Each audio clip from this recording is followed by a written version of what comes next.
नमस्कार। आज का हमारा टॉपिक है राजनीति नोट्स यानी कि इंडियन पॉलिटी के बारे में आज हम लोग चर्चा करेंगे। और आज हम लोग पढ़ने जा रहे हैं इसमें गैर संवैधानिक निकायों की सूची। इंग्लिश में इसे कहते हैं नॉन कॉन्स्टिट्यूशनल बॉडी।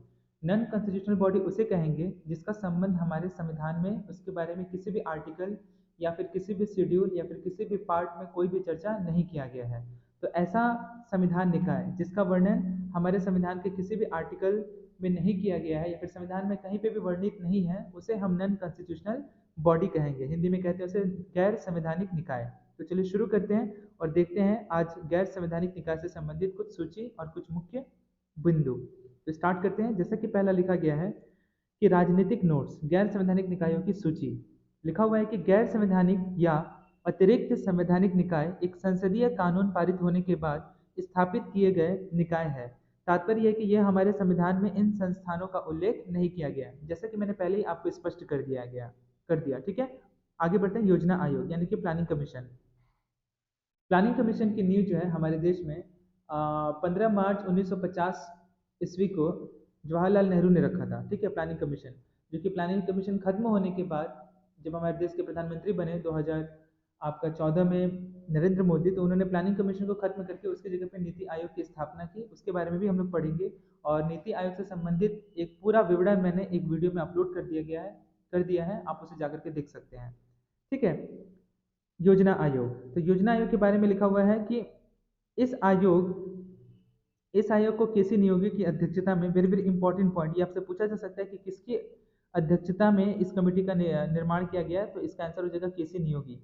इस आयोग को केसी नियोगी की अध्यक्षता में सन 1946 में गठित योजना सलाहकार बोर्ड की संस्तुति पर भारत सरकार अर्थात केंद्रीय मंत्रिमंडल के एक कार्यकारी प्रस्ताव द्वारा मार्च 1950 में स्थापित किया गया। तो आप डेट याद रखिएगा, 15 मार्च 1950 को प्लानिंग कमीशन की स्थापना की गई। जवाहरलाल नेहरू उस समय हमारे देश के प्रधानमंत्री थे और उसी को हटा करके दामोदर दास मोदी जी ने इसकी जगह पर नीति आयोग को लेकर के आया। ठीक है, ये भी आप ध्यान में रखेंगे 2015 में। इस प्रकार योजना आयोग न तो एक संवैधानिक संस्थान और न ही एक संवैधानिक संस्थान है। अन्य शब्दों में कहा जाए तो यह एक गैर संवैधानिक या अतिरिक्त संवैधानिक निकाय अर्थात संविधान द्वारा निर्मित नहीं है, और एक गैर वैधानिक निकाय अर्थात संसद के एक अधिनियम द्वारा निर्मित नहीं है। भारत में यह सामाजिक और आर्थिक विकास के लिए योजना का सर्वोच्च अंग है। अब 1 जनवरी 2015 से इसे एक अन्य निकाय नीति आयोग द्वारा प्रतिस्थापित किया गया है। पॉइंट नंबर 2, भारत का प्रधानमंत्री आयोग का पदेन अध्यक्ष होता है, वह आयोग की बैठकों की अध्यक्षता करते हैं। ठीक है, पॉइंट नंबर 3, आयोग आयोग एक उपाध्यक्ष होता है, वह आयोग का वास्तविक कार्यकारी प्रमुख अर्थात पूर्णकालिक कार्यकारी प्रमुख होता है। वह केंद्रीय मंत्रिमंडल के समकक्ष पंचवर्षीय मसौदे के सूत्रीकरण और उसे प्रस्तुत करने के लिए जिम्मेदार होता है। इसे केंद्रीय मंत्रिमंडल द्वारा निर्धारित समय के लिए नियुक्त किया जाता है और उसका रैंक कैबिनेट मंत्री के समान होता है। यद्यपि वह कैबिनेट का सदस्य नहीं है, फिर भी उसे कैबिनेट की सभी बैठकों में सम्मिलित होने के लिए आमंत्रित किया जाता है, यानी कि वोटिंग के अधिकार के बिना, यानी वोटिंग राइट जो होता है वह नहीं होता है। नेक्स्ट है नीति आयोग। नीति का फुल फॉर्म है national institution for transforming India. यह भी आपसे एग्जाम में पूछा गया है बार बार कि नीति का फुल फॉर्म क्या है। ठीक है, NITI, national institution for transforming India. ठीक है, देखते हैं इसके बारे में। Function of NITI Aayog. तो नीति आयोग का कार्य क्या है? तो नीति आयोग के पहला कार्य है कि फोस्टर कंपैरेटिव फेडरलिज्म, दूसरा मॉनिटरिंग एंड इवैल्यूएशन, तीसरा act as a resource centre of knowledge hub, और चौथा है decision policy and programme framework. ठीक है, तो भारत में जितनी भी पॉलिसी है या नीति है उन सभी को क्या करता है, ये रेगुलेट करने का कार्य करता है। इसके बारे में पढ़ते हैं। पॉइंट नंबर 1 में लिखा हुआ है कि यह योजना आयोग जो शीर्ष डाउन मॉडल पर आधारित था को बदलने के लिए सरकार द्वारा 2015 में स्थापित किया गया। दूसरा, यह डाउन अप मॉडल पर आधारित है। तो एग्जाम में क्वेश्चन पूछा जा सकता है। आपके पास 4 ऑप्शन रह सकते हैं, ऑप्शन नंबर A, B और C और D के तहत। ठीक है, लिखा रह सकता है उसमें डाउन अप, डाउन, ठीक है, अपर, ठीक है, ऐसे करके C और D करके ऑप्शन रह सकते हैं। किस मॉडल पर आधारित है? यह डाउन अप मॉडल पर आधारित है। पॉइंट नंबर 3, यह संपूर्ण भारत के लिए नीति बनाने वाली संस्था है। पॉइंट नंबर 4, आयोग के एक अध्यक्ष होते हैं जो कि प्रधानमंत्री होते हैं, और इसके वर्तमान में जो अध्यक्ष हैं वो हमारे प्रधानमंत्री नरेंद्र दामोदर दास मोदी हैं।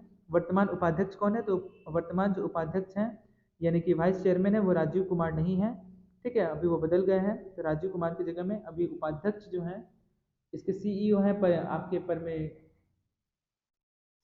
BVR सुब्रमण्यम, ठीक है। और वर्तमान जो उपाध्यक्ष हैं यानी कि वाइस चेयरमैन है, ये आप मुझे कमेंट करके बताएंगे कि वर्तमान में नीति आयोग के उपाध्यक्ष कौन है। ठीक है, सीईओ कौन है, तो वीवीआर सुब्रमण्यम।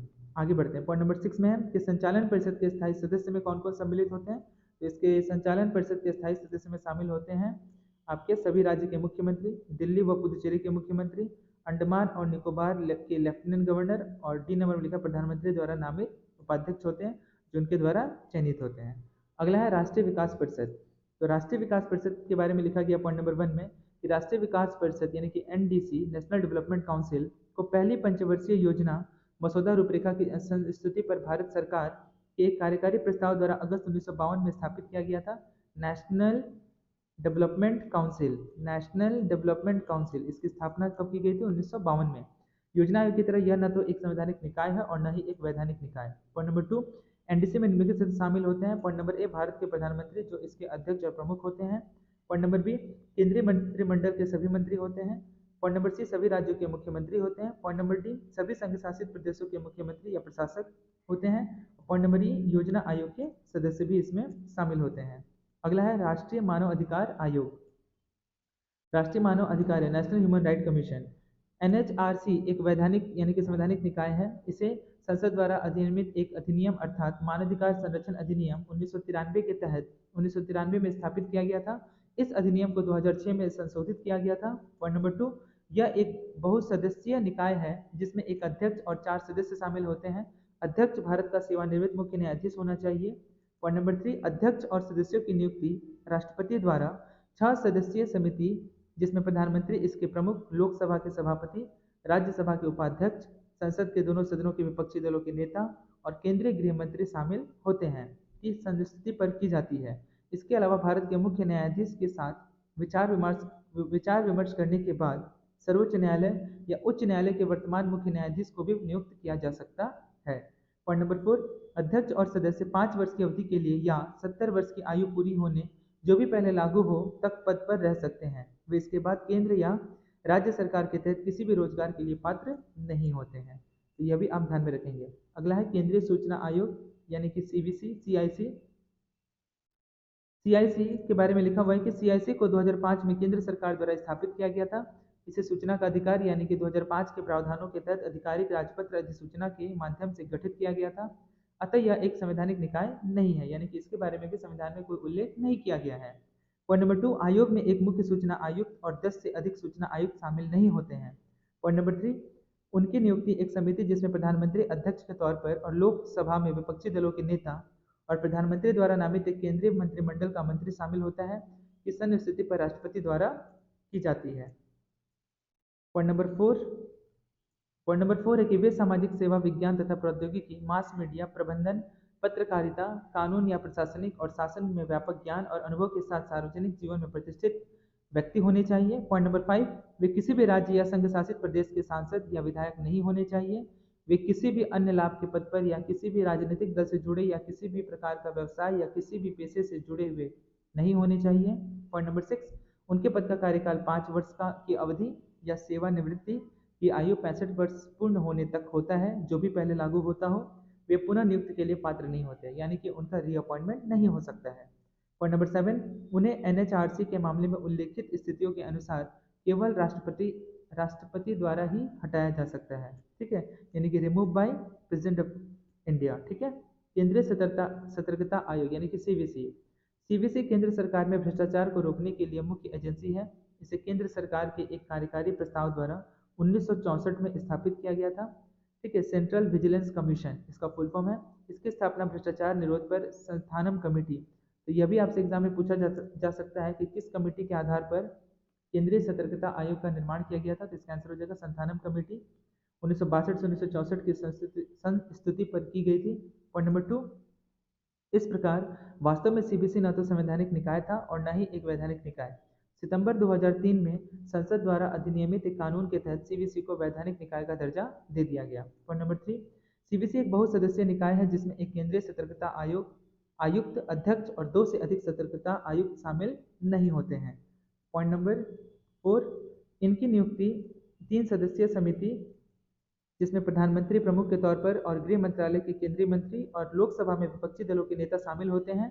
कि सन स्थिति पर राष्ट्रपति द्वारा हस्ताक्षर तथा मोहर सहित जारी अधिपत्र द्वारा की जाती है। पॉइंट नंबर 5, इनका कार्यकाल 4 वर्ष का होता है या फिर 65 वर्ष, इनमें से दो पहले जो भी पहले हो लागू होता है। उनके कार्यकाल के बाद वे केंद्र सरकार या राज्य सरकार के तहत किसी भी रोजगार के लिए पात्र नहीं होते हैं। यानी कि अपने पद से हटने के बाद वो किसी भी पात्र या फिर केंद्र सरकार का पद हो या फिर राज्य सरकार का कोई भी नौकरी हो या फिर कोई भी पद हो उस पर वो आश्रित नहीं होंगे।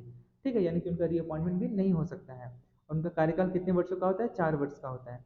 तो इस तरह से गैर संवैधानिक निकाय से संबंधित जितने पॉइंट थे उन पॉइंटों को हम लोगों ने क्लियर किया, जिसमें से था केंद्रीय सतर्कता आयोग सीवीसी, जिसका फुल फॉर्म है सेंट्रल विजिलेंस कमीशन, केंद्रीय सूचना आयोग सीआईसी, राष्ट्रीय मानवाधिकार आयोग, राष्ट्रीय विकास परिषद national development council, NITI Aayog के बारे में हम लोगों ने पढ़ा, नीति आयोग का फंक्शन हम लोगों ने देखा।